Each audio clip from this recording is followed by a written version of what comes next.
just come up Gloucester Street from Station Road and coming round into Milford Street, which is a prominent part of Swindon. Here on the corner used to be Duxton and Pinker, the piano people. A small alleyway to a Pickford's, which was the removal company. And next to that was, about where I am now, was Steve's photo shop. They sold cameras and photographic equipment. Beyond that was a sweet shop. The usual bits and pieces, and beyond that, a greengrocer's, right on the corner of Cheltenham Street. On the other side of Cheltenham Street was the famous Beale's Cafe, where you could get your ring donuts and a cup of coffee any time of the day until 10 o'clock at night.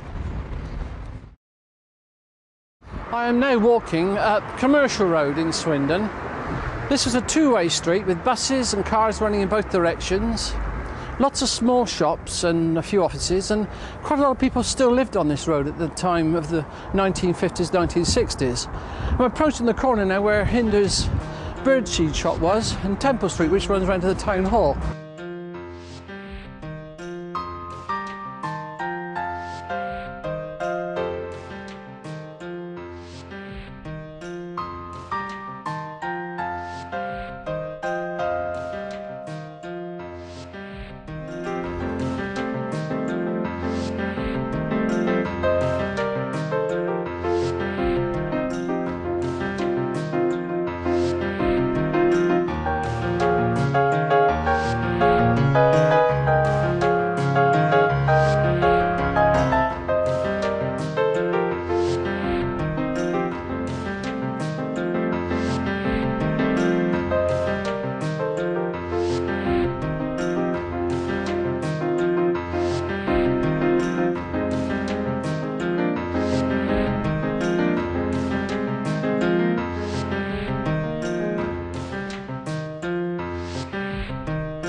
Coatwater Country Park here became no longer of use to the canal company, who decided to put it up for sale.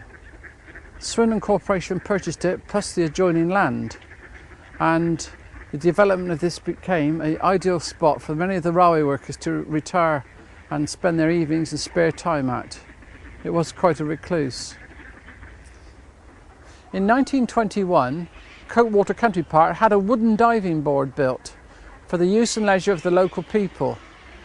And in 1935 they had an Art Deco diving board built made of concrete and steel. 215 tons of concrete and 15 tons of steel went into its construction, from which many diving competitions were held.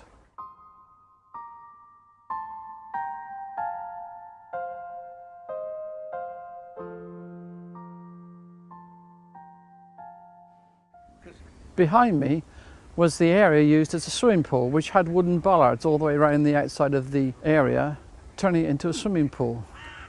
Later on, the Corporation of Swindon decided to build a children's paddling pool on the other side of the lake, and a proper swimming pool available for use by the local residents, which also became a centre for beauty contests.